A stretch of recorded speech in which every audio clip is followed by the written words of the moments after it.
Gogoratu hemen asko fitxategiak bilatzeko ezkerraldean bilatzen genituen, eta nahi dugun fitxa aukeratuz sartzen ginen fitxaren zehaztapenetan.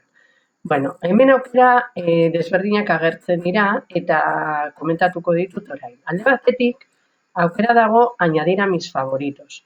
Hau egiten badut, egingo duena izango da markatu eta gorde atal honetan, nire erabiltzailearen atal honetan, mis fichas favoritas.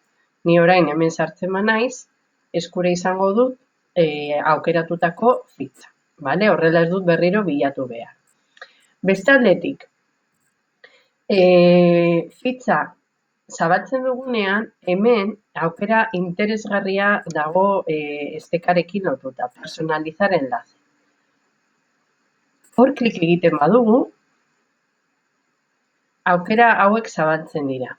Alde batetik, opciones de comprobación.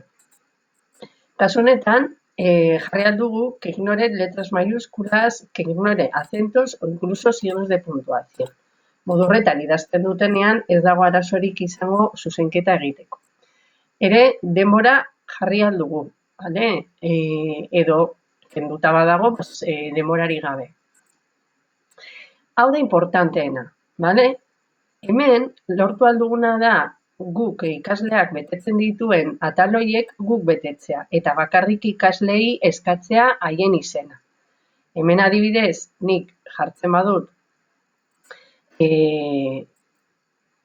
nivel primero asignatura euskera adibidez, zuzenean ikaslea bakarrik bere izena jarri beharko du. Orain konprobatuko dugu. Eta hemen, beste aukera dago kalifikazioarekin lotuta. Importantena edo interesgarriena niretzat erdikoa da. Zergatik, hau egin ostean, nik egingo dudana da, hemen kopiatuko dut orain sortu den enlace berri bat. Enlace berri hau. Ikasleari bidaltzen diogunean, orain beste erabiltzaile batekin jarriko naiz, egingo duena ikasleak izango da, hau beteko du, fitxa osatuko du, orain ez dut osoa egingo dut, txarto, eta amaitzen duenean, terminado behitu zer gertatzen da. Bakarrik bere izena agertuko zaiola, bere izena sartzeko agertuko zaiola. Beraz, ikasleentzako asko errazagoa da.